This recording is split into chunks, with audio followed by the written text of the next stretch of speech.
Pendidikan awal kanak-kanak berteraskan Islam menekankan perkembangan fitrah melalui pembelajaran yang menyeronokkan. Namun, kekurangan kefahaman terhadap pendekatan ini boleh menjejaskan pembentukan akhlak kanak-kanak.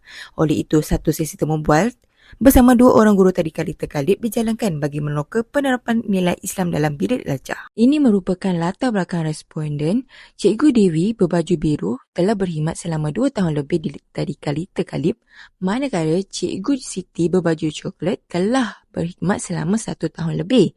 Kedua-dua responden ini mempunyai taraf pendidikan dalam ijazah sarjana muda pendidikan. Bagi strategi guru dalam mengintegrasikan nilai Islam dalam rutin harian, pendekatan utama yang digunakan ialah pengukuhan adab dan pengulangan doa secara berterusan. Guru menekankan hafalan serta peramalan doa-doa harian seperti doa sebelum makan, doa masuk dan keluar tandas serta solat duha secara berjemaah. Selain itu, penerapan adab sosial seperti hormat kepada guru dan ibu bapa turut dijadikan sebahagian daripada disiplin harian. Pendekatan berulang ini membantu murid menghayati nilai murni dan membentuk disiplin diri secara semula jadi. Dalam sesi pengajaran pula, nilai Islam diterapkan melalui penggunaan bahasa yang mudah dan pujian berunsurkan zikrullah bagi memupuk nilai syukur, kesabaran dan kawalan diri. Guru membiasakan murid dengan ucapan seperti Alhamdulillah, Astaghfirullahalazim dan InsyaAllah dalam setiap aktiviti pembelajaran. Selain itu, amalan memberi salam dijadikan nilai teras dalam setiap interaksi. Komunikasi berasaskan nilai Islam ini berperanan membentuk kecerdasan emosi murid serta mendidik mereka untuk sentiasa bergantung kepada Allah dalam setiap keadaan. Untuk memastikan nilai Islam ini diaplikasikan secara konsisten, guru menggunakan pendekatan pengulangan harian dalam setiap aktiviti di dalam dan di luar bilik darjah. Murid dibiasakan untuk memulakan aktiviti dengan bacaan Bismillah serta doa dalam setiap rutin. Selain itu, guru berperanan sebagai qudwah hasanah dengan menunjukkan amalan kehidupan Islam yang boleh dicontohi. Keselarasan antara ucapan dan amalan guru ini penting bagi membentuk sasiah Islamiah murid secara berterusan. Seterusnya, kita beralih kepada bahagian 3.0 iaitu kaedah dan strategi pengajaran. Dalam bahagian ini, fokus utama guru adalah melalui teknik pengulangan dan keteladan.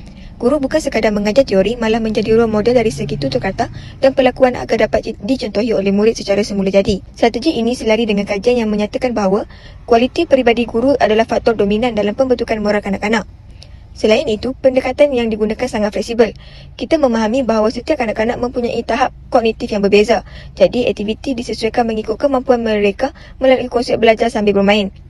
Suasana pembelajaran diwujudkan secara santai tanpa tekanan fizikal maupun mental. Bagi menyokong proses ini, bahan bantu mengajar yang interaktif seperti elemen multimedia, nasyid dan aktiviti hands-on digunakan secara meluas. Tujuannya adalah untuk merangsang pelbagai diri murid supaya mereka lebih mudah memahami dan mengingati apa yang diajar. Seterusnya adalah bahagian 4.0, aktiviti berunsurkan Islam. Keberkesanan strategi ETC ini dapat dilihat melalui aktiviti praktikal. Contohnya melalui simulasi program seperti Medical Day atau amali penjagaan diri. Murid dapat mengaitkan nilai kesihatan dengan tuntutan agama secara langsung. Pengalaman secara hands-on seperti ini terbukti lebih berkesan dalam membina karakter berbanding teori di dalam kelas semata-mata. Pusat pendidikan ini juga melaksanakan modul khas pendidikan Islam yang menyepadukan elemen akademik dan nilai-nilai murni. Antara aktiviti bertemakan yang dijalankan termasuklah amali solat, program penghayatan Ramadan dan penceritaan kisah perjuangan Nabi Muhammad SAW.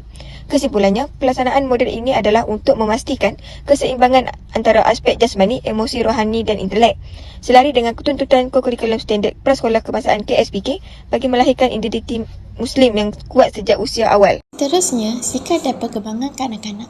Pembudayaan amalan sejak awal seperti solat berjemaah, membaca doa harian dapat membentuk disiplin diri kanak-kanak dan rasa tanggungjawab serta kesedaran spiritual sejak peringkat awal perkembangan.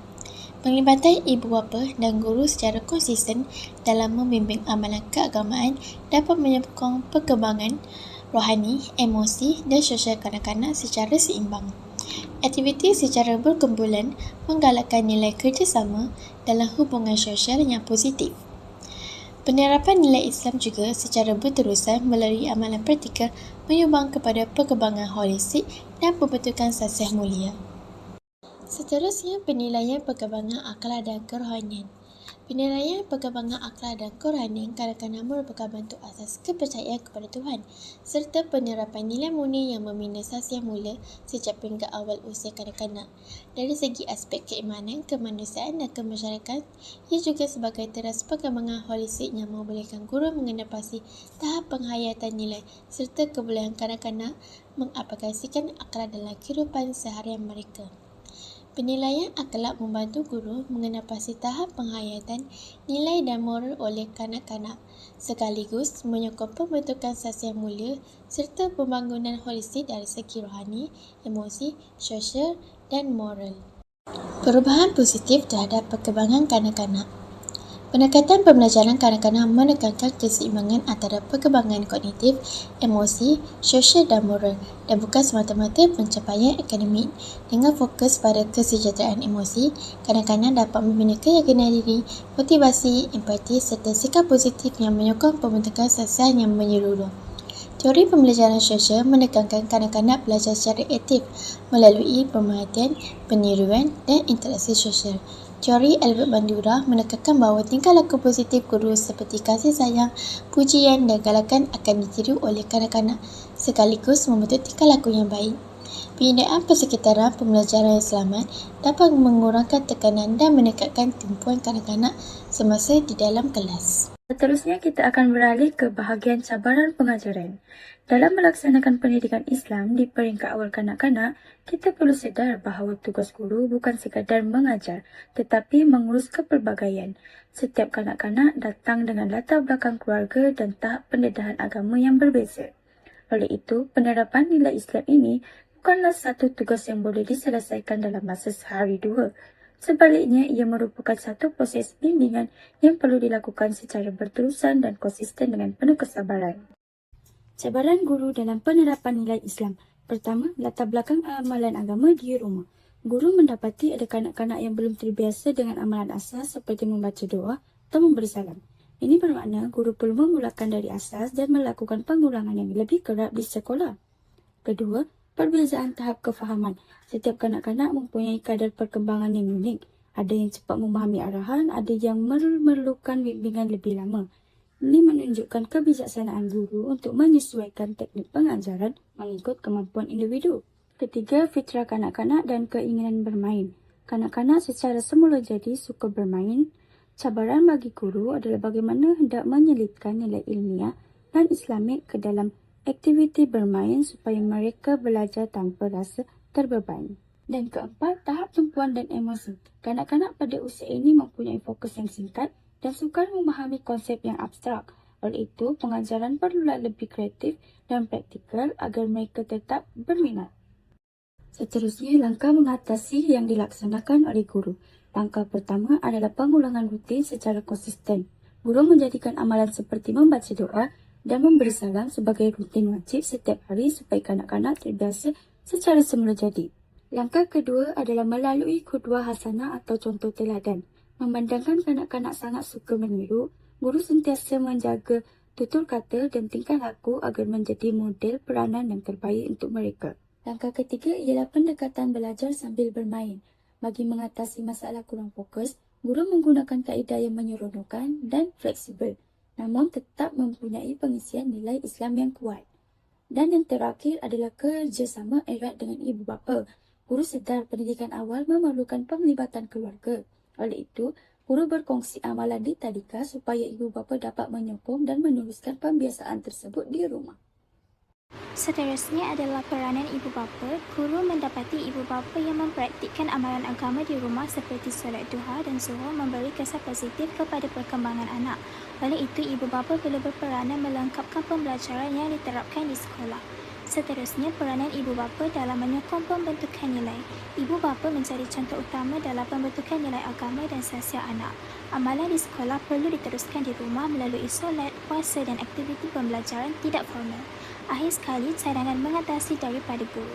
Ibu bapa digalakkan meluangkan masa bersama anak untuk mengukuhkan pembelajaran di rumah dengan menopang pembelajaran anak dengan membimbing dan memperbetulkan perkara yang masih lemah. Akhir sekali adalah penutup. Pandangan guru mengenai penerapan konsep Islam. Penerapan konsep Islam perlu dilaksanakan secara berperingkat dan berterusan melalui amalan harian.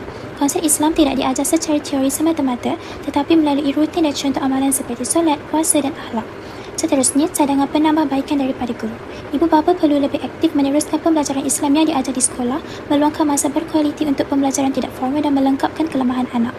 Selain itu, kerjasama guru ibu bapa penting untuk pembentukan sasiah yang berkesan.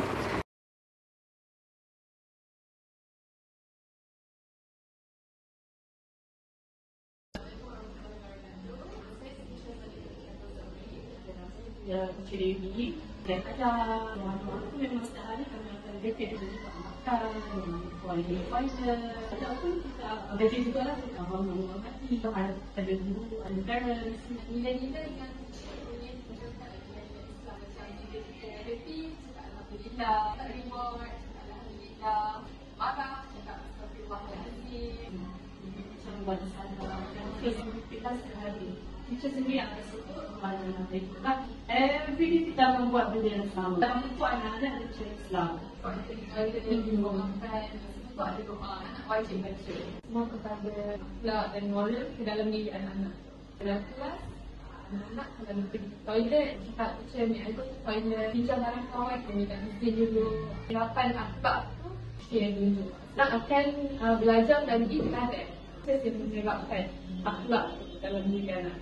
Anak-anak kita mengajar lain-lain kan. Kita akan buat ikut modul dan kami akan mengajar secara fleksibel. Sesuaikan dengan semua anak-anak sebanyak pendekatan. Oleh pasal music, dancing, kata dah banyak choices music Islamic kan. Anak-anak actually beza-beza. Bila anak tu baca sendiri, kita ajar kat sambil solat dengan parents. Bila anak-anak tu budaya Islam tu lah. Dia kan hidupkan sendiri dalam sebab first kalau masuk school, yang dah school 4 years ada yang dah tahu. Tapi mostly 5 years, diorang mesti tak faham lagi dengan macam nilai-nilai Islam ke. Diorang macam, apa ni? Tapi as a teacher, kita kena kita bagi faham diorang. Setiap hari dalam kelas, memang kita akan cakap hari-hari. Sebabnya, kalau macam sekali kita cakap, benda nilai-nilai Islam ni, melahirkan seorang faham nilai-nilai Islam. Kita tak boleh nak paksa anak-anak tu. Duduk saja tak boleh. Bagi tahu anak-anak ni dia punya cara belajar dan bermain. So apa actually kena spend time activity bersama anak-anak. Jadi apa yang anak-anak pernah buat di sekolah, dia ni juga spend masa dekat rumah, solat, ada tentang rasa, informal learning juga. Bapa kena involve lah. Boleh lepas tangan sama-sama dengan teacher, sedikit masa dengan anak-anak untuk top up apa yang anak-anak maybe tak dapat. Masa cabulan tu memang ditulis dengan event lah ke medical day. Kita ada cara bersama dan kita ada konsep dengan kehidupan. Sebab aktiviti macam dari kata-kata yang lain, macam yang special ni kita nampak nilai-nilai Islam ditunjukkan. Akademik, ada yang akademik, ada curriculum, tapi at the same time kita integrate dengan Islamik. Untuk tahun ni kita akan buat dengan cerita ke ceritaan. Siapa tokoh Islam yang kita nak ketengahkan tahun ni. Semua tema yang rasakan Islam, contohnya pasal Nabi Muhammad, tokoh Islam.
Bismillah.